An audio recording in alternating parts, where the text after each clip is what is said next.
오늘 경기, 조선사에서 가장 잔인한 매치업 갑니다. 태조 이성계 vs 태종 이방원. 아버지와 아들, 창업자와 설계자. 그런데 둘은 한 팀이 아니라 왕조의 운전대를 두고 정면 충돌했던 경쟁자입니다. 오늘의 질문은 단순합니다. 누가 더 위대한가? 아닙니다. 누가 더 착했나? 도 아닙니다.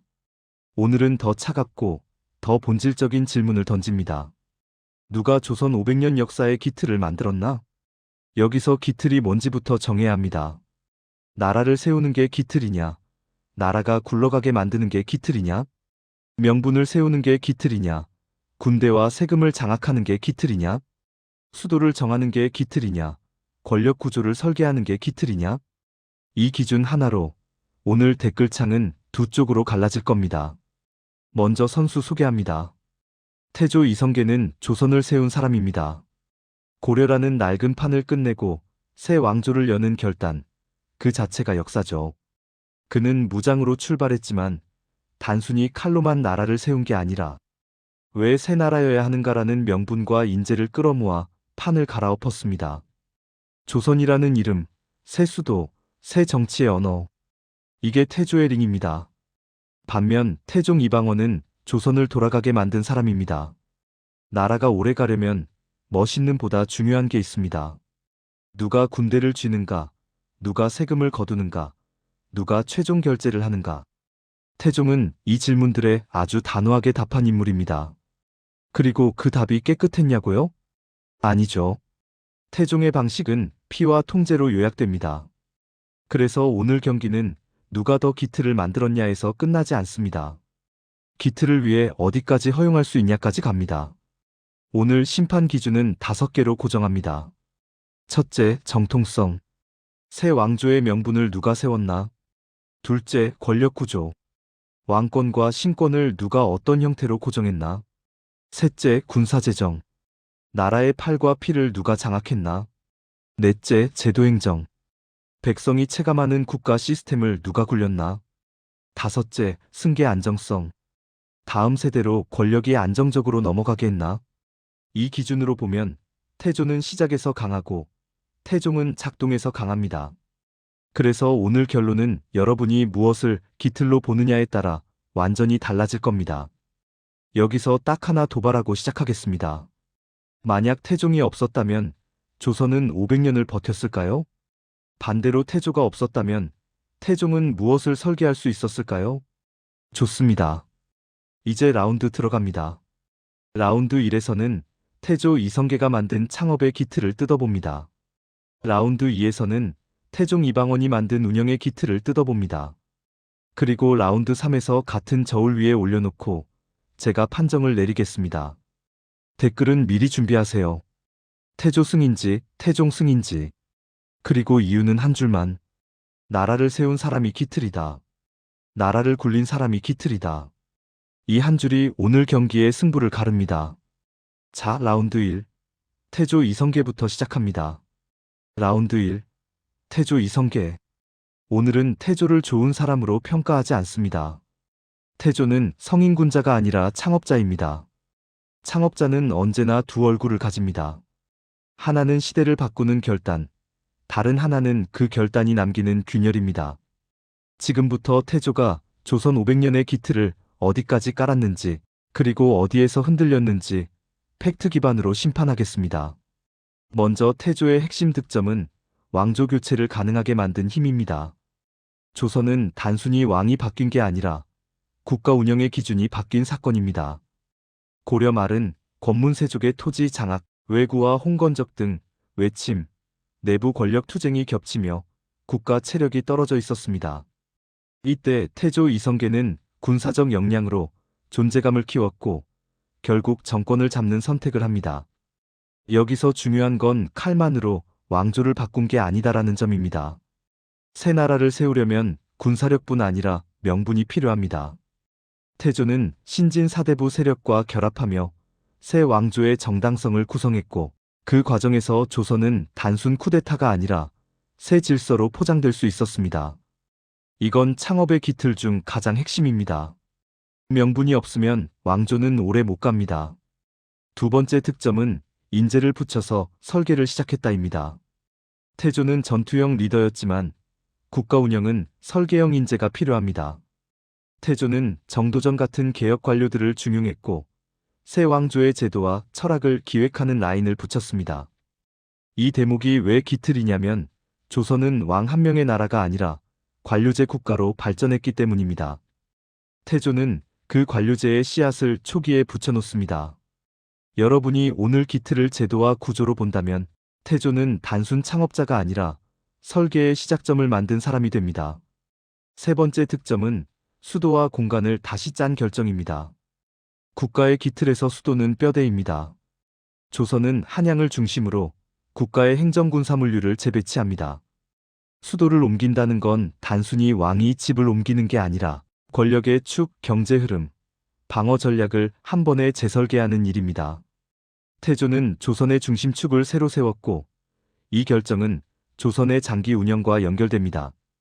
특히 한양은 이후 왕조의 상징과 행정 중심으로 굳어지며 조선이라는 국가 이미지를 만들어냅니다. 창업자가 남길 수 있는 가장 강력한 기틀 중 하나죠. 네 번째 특점은 새 왕조의 언어를 만든 것입니다. 조선은 고려를 부정하면서 출발한 나라입니다. 그 부정은 단순히 왕씨를 몰아내는 데서 끝나지 않습니다. 관제, 의례, 통치의 정당화 방식까지 바꿔야 합니다. 태조 시기에는 완성품이 아니라도 새 왕조가 말하는 방식이 만들어집니다. 왕조가 오래 가려면 사람들의 머릿속에 이 나라가 왜 존재하는가가 박혀야 합니다. 태조는 그 첫 문장을 써놓은 사람입니다. 여기까지가 태조의 득점입니다. 정리하면 태조는 조선이라는 판을 깔고 명분을 세우고 인재를 붙이고 수도라는 척추를 세운 창업자입니다. 이게 기틀이 아니라고 말하면 사실 역사를 너무 단순화하는 겁니다. 하지만 이제 감점으로 갑니다. 태조의 약점은 딱 하나로 요약됩니다. 국가가 돌아가게 만드는 운영의 안정을 끝내 완성하지 못했다는 것. 첫 번째 감점은 권력 구조의 불안정입니다. 창업기에는 공신 세력, 왕자 세력, 신진 관료 세력이 한꺼번에 움직입니다. 이게 초반에는 추진력이지만 시간이 지나면 폭발물입니다. 나라가 오래 가려면 최종 의사결정 구조가 명확해야 합니다. 그런데 태조 말기로 갈수록 누가 최종 권력을 쥐는지, 왕권과 신권의 경계가 어디인지, 왕자들의 영향력이 어디까지인지가 불안정해집니다. 이 불안정은 기틀이라기보다 균열입니다. 두 번째 감점은 승계 문제입니다. 왕조의 기틀을 만들려면 후계 체계가 안정돼야 합니다. 태조는 여기서 치명적으로 흔들립니다. 후계 구도가 흔들리면 그 순간부터 왕조는 내부 전쟁을 예약한 상태가 됩니다. 그리고 실제로 왕자들 사이의 충돌로 이어지는 흐름이 생기죠. 조선은 시작하자마자 내부 권력 전쟁을 겪게 되고 이건 태조가 기틀을 완성하지 못한 결정적 증거로 자주 사용됩니다. 세 번째 감점은 창업자의 리더십이 정리 단계에서 약했다는 점입니다. 태조는 나라를 세우는 데 강했습니다. 하지만 기틀을 굳히는 단계에서, 즉 공신과 왕자, 관료를 한 구조로 정리해 룰로 고정시키는 단계에서는 힘이 약했습니다. 이게 왜 중요하냐면 조선 500년을 가능하게 한 것은 좋은 왕이 나와서가 아니라 나쁜 왕이 나와도 나라가 돌아가는 구조였기 때문입니다. 태조는 구조를 여는 데 성공했지만 그 구조가 자동으로 굴러가게 고정되는 단계는 남겨둡니다. 자, 심판 정리합니다. 태조 이성계는 조선의 기틀을 시작의 관점에서는 확실히 만들었습니다. 명분, 인재, 수도, 새 왕조의 언어. 이건 창업자만이 할 수 있는 영역입니다. 하지만 작동의 관점에서는 미완이 분명합니다. 권력 구조와 승계 안정이 흔들렸고 그 틈이 곧바로 내부 충돌로 이어집니다. 여기서 여러분에게 질문 하나 던지고 라운드 1을 마칩니다. 여러분이 생각하는 기틀은 무엇입니까? 나라를 세울 수 있는 명분과 판을 깔아놓는 것이 기틀이라면 태조가 앞섭니다. 하지만 나라가 어떤 위기에도 자동으로 굴러가게 만드는 시스템이 기틀이라면 태조는 아직 미완입니다. 댓글은 이렇게 남겨주세요. 태조 득점이 더 크다 또는 태조 감점이 더 크다. 그리고 이유는 한 줄만. 창업의 명분이 기틀이다. 승계와 권력 구조가 기틀이다. 다음 라운드 2에서 태종 이방원을 올려놓으면 이 질문이 더 잔인해집니다. 태종은 태조의 미완을 완성했지만 그 방식이 역사적으로 정당화될 수 있는지까지 같이 보게 되거든요. 라운드 2. 태종 이방원. 지금부터 링 위에 올릴 선수는 조선의 설계자라는 별명이 붙지만 동시에 조선 최대의 정치 폭력이라는 꼬리표도 같이 달고 있는 인물입니다. 태종 이방원은 호불호가 갈리는 정도가 아니라 기준이 갈리면 평가가 완전히 뒤집히는 선수예요. 오늘은 미화도 악마화도 하지 않습니다. 태종이 무엇을 완성했는지, 그리고 그 완성이 어떤 데가 위에 있었는지 차갑게 채점하겠습니다. 먼저 태종을 한 문장으로 요약하면 이겁니다. 태조가 나라를 세웠다면 태종은 나라가 돌아가게 만들었다. 조선 500년이 가능했던 이유는 좋은 왕이 나왔기 때문이 아니라 나쁜 왕이 나와도 국가가 굴러가게 만드는 장치가 있었기 때문입니다. 태종은 그 장치를 가장 강한 방식으로 만들었습니다. 태종의 첫 번째 득점은 권력 구조의 확정입니다. 창업기 조선은 공신, 왕자, 관료 세력이 동시에 움직였고 그 자체가 폭발물이었다고 라운드 1에서 말했죠. 태종은 그 폭발물을 최종 결재권자 왕으로 정리합니다. 말이 아니라 구조로. 왕권이 흔들리면 국가는 흔들리고 특히 신생국가에서는 한번 흔들리면 그대로 무너집니다. 태종은 그 위험을 정확히 받고 왕권을 중심축으로 못 박습니다. 여기서 조선의 기본 운영 형태가 잡힙니다. 강한 왕권 관료제. 이 조합이 조선을 장기 국가로 만든 핵심 구조예요. 두 번째 특점은 군사력의 국가화입니다. 나라가 오래 가려면 칼이 누구 손에 있냐가 제일 중요합니다. 개인이 군대를 쥐면 왕조는 언제든 흔들립니다. 태종은 사병 문제를 정리하고 군사력의 주도권을 국가로 끌어옵니다. 이건 단순히 군대를 정리한 게 아니라 내전 가능성을 낮추고 중앙 집권을 강화한 결정입니다. 조선이 이후 수백 년 동안 왕조 내부의 군사 쿠데타가 상대적으로 제한적으로 발생하는 데에는 초기에 이런 구조가 깔린 영향이 큽니다. 기틀이라는 말이 가장 잘 어울리는 영역이죠. 세 번째 특점은 행정과 재정, 즉 국가의 혈관을 정리한 점입니다. 국가는 꿈과 로 운영되지 않습니다. 사람을 파악하고, 토지를 파악하고, 세금을 거두고, 기록하고, 처벌하고, 보상하는 시스템이 있어야 굴러갑니다. 태종은 호구 파악, 신분 확인 장치, 토지와 조세 관련 행정 정비를 강하게 밀어붙입니다. 백성 입장에서 보면 통제가 강해지고 숨막힐 수 있지만 국가 입장에서는 세금이 거치고 병력이 동원되고 법이 집행되는 구조가 처음으로 안정됩니다. 조선이 관료제 국가로 굳어지는 과정에서 태종의 기여는 결정적입니다. 네 번째 특점은 정치 기술입니다. 태종은 이상을 말하는 정치인이 아니라 힘의 구조를 읽는 정치인입니다. 누구를 살리고 누구를 치는지, 어떤 순간에 타협하고 어떤 순간에 제거하는지 냉정합니다. 이 기술이 없었다면 조선은 창업 직후 내전과 분열로 더 크게 흔들렸을 가능성이 높습니다. 태종은 나라를 정리했습니다. 많은 사람이 싫어하면서도 동시에 인정하는 부분이 바로 여기입니다. 하지만 이제 감점으로 갑니다. 태종은 기틀을 만들었다는 말과 동시에 피로 만들었다는 말이 절대같이 붙습니다. 이걸 피하면 비교 자체가 성립이 안 됩니다. 첫 번째 감점은 정치 폭력과 숙청입니다. 태종의 왕권 강화는 자연스럽게 된 게 아니라 제거와 단속으로 만들어졌습니다. 권력을 정리하는 과정에서 수많은 사람이 희생되고 그 과정은 조선 초기 정치의 공포를 각인시킵니다. 여기서 댓글 전쟁이 터집니다. 그게 없었으면 나라가 무너졌다. 그 순간부터 조선의 기틀은 폭력 위에 세워졌다. 둘 다 논리적으로 성립합니다. 그래서 태종은 평가가 뒤집히는 인물입니다. 두 번째 감점은 통제의 부작용입니다. 태종이 만든 강한 왕권과 통제 중심의 국가 운영은 효율을 올렸지만 시스템이 왕의 역량에 의존하게 만드는 위험을 함께 심어둡니다. 왕이 유능하면 태종식 구조는 엄청난 성과를 냅니다. 실제로 그 다음 세종이 그 구조를 활용해 국가 역량을 폭발시킵니다. 하지만 왕이 무능하면 통제는 폭정으로 바뀔 수 있습니다. 즉 태종은 기틀을 만들면서 동시에 위험한 옵션도 같이 넣었습니다. 이건 장기적으로 보면 감점 요소가 됩니다. 세 번째 감점은 정치 문화의 경직입니다. 초기 국가가 안정되려면 강한 중심이 필요하지만 그 중심이 지나치게 강하면 다른 목소리가 숨을 못 쉽니다. 조선은 이후에도 살인과 붕당 정치로 다양한 목소리가 커지지만 출발선에서 태종의 방식은 권력에 맞서는 정치의 비용을 높이는 방향으로 작동했습니다. 이건 시스템의 기본 톤을 결정합니다. 왕권 중심, 처벌 중심, 단속 중심의 톤. 누군가에겐 안정이고 누군가에겐 공포입니다. 자, 심판 정리합니다. 태종 이방원의 득점은 명확합니다.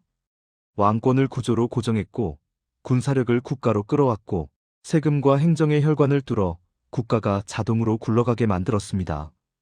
조선 500년에 작동하는 시스템은 태종에서 강하게 완성됩니다. 하지만 감점도 명확합니다.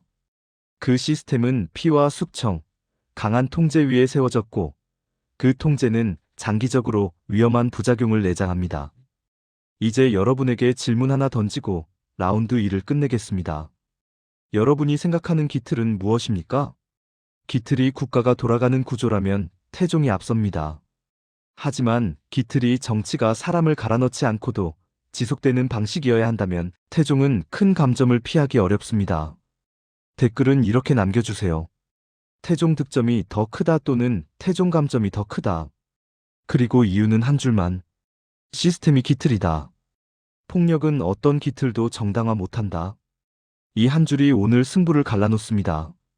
다음 라운드 3에서 태조의 창업과 태종의 운영을 같은 저울 위에 올려놓고 제가 판정 내리겠습니다.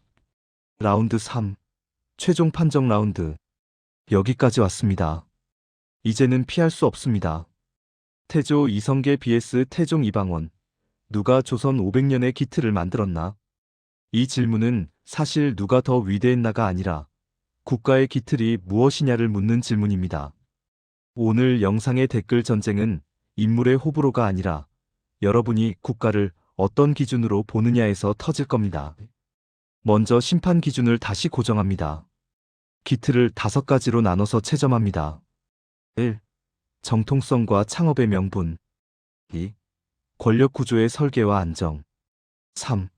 군사재정의 장악. 4. 행정제도의 작동. 5. 승계 안정성과 장기 지속 가능성.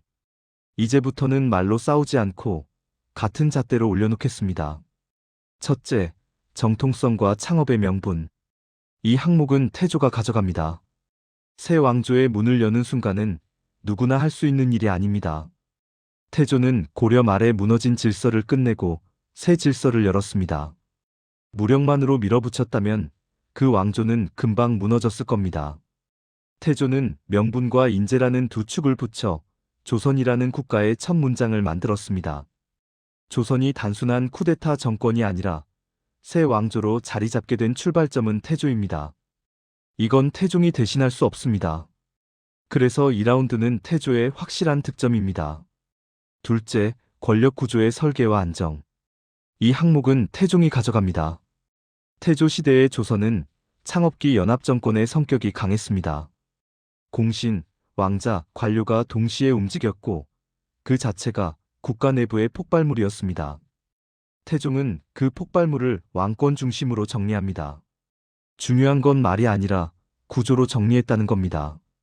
누가 최종 결정을 내리고 누가 어디까지 영향력을 갖는지 권력의 경계를 칼로 그어버립니다.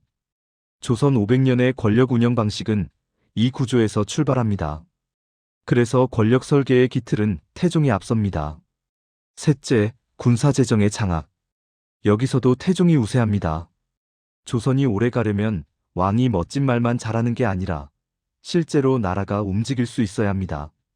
병력을 동원할 수 있어야 하고 세금을 거둘 수 있어야 하고 통계를 파악할 수 있어야 합니다.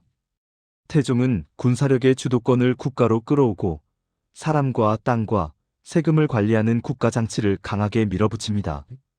이건 국가의 팔과 피를 장악한 겁니다. 왕조가 흔들리지 않게 만드는 핵심 기틀이에요. 태조는 창업에 칼을 들었지만 태종은 국가가 칼을 쥐게 만들었습니다. 이 차이는 큽니다. 넷째, 행정제도의 작동. 이 항목은 기틀이 체감되느냐로 갈립니다. 태조는 조선이라는 운영체제를 설치했습니다. 수도를 잡고 국가의 언어를 만들고 새 질서의 방향을 제시했습니다. 하지만 그것이 자동으로 굴러가는 시스템으로 완성되기에는 시간이 필요했고 그 숙제가 남았습니다. 반면 태종은 그것을 실무로 굴러가게 만듭니다. 행정이 작동하고 규정이 집행되고 국가가 데이터를 갖고 움직이게 됩니다. 백성 입장에서는 통제가 강해지지만 국가라는 기계는 이때부터 돌아갑니다. 그래서 행정 작동의 기틀은 태종이 가져갑니다. 다섯째, 승계 안정성과 장기 지속 가능성. 이 항목도 태종이 우세합니다. 태조 시기의 가장 큰 약점은 승계 흔들림입니다. 후계가 흔들리면 왕조는 내부 전쟁을 예약한 상태가 되고 실제로 조선 초기에 격렬한 충돌로 이어집니다. 반면 태종은 권력 중심을 정리하고 다음 세대로 안정적으로 넘길 구조를 만듭니다. 특히 세종으로 이어지는 흐름은 기틀의 결과물입니다. 조선의 황금기는 하늘에서 떨어진 게 아니라 그 전에 권력과 행정의 뼈대가 정리됐기 때문에 가능했습니다. 자, 여기까지 채점하면 결론은 단순해집니다. 태조는 창업의 기틀에서 압도적입니다. 하지만 조선 500년을 실제로 가능하게 한 것은 창업의 감동이 아니라 운영의 구조입니다. 그래서 심판 판정 명확히 내리겠습니다. 조선 500년 역사의 기틀을 만든 사람은 태종 이방원입니다. 판정승입니다. 단, 이 결론은 태종이 더 훌륭한 인물이라는 뜻이 아닙니다. 이건 국가가 오래가는 방식에 대한 판정입니다. 태종은 국가가 오래가기 위한 조건들을 가장 빠르고 가장 강하게 갖춰놓았습니다. 왕권, 군사, 재정, 행정, 승계. 이 5개가 갖춰지면 나라는 웬만해선 무너지지 않습니다. 조선은 바로 그 방식으로 500년을 갔습니다. 그래서 기틀이라는 단어를 운영의 관점에서 정의하면 승자는 태종입니다. 하지만 여기서 태종의 가장 큰 논쟁이 남습니다. 그 기틀은 피를 먹고 자랐습니다. 정치 폭력과 숙청, 공포와 통제. 이 비용까지 포함해서 기틀이라고 부를 수 있느냐? 이 질문이 바로 오늘 댓글 전쟁의 핵심입니다. 그래서 마지막으로 여러분에게 판정 참여 방식을 던지고 끝내겠습니다. 댓글은 이렇게 남겨주세요. 태조승 또는 태종승. 그리고 이유는 한 줄만. 창업의 명분이 기틀이다. 작동하는 시스템이 기틀이다. 피로 만든 기틀은 기틀이 아니다. 국가가 살아남는 게 먼저다. 여러분의 한 줄이 오늘 경기의 또 다른 결론이 됩니다. 저는 심판으로서 결론을 확정합니다. 조선 500년의 기틀, 태종 판정승. 오늘 경기 마칩니다. 구독과 좋아요 부탁드립니다.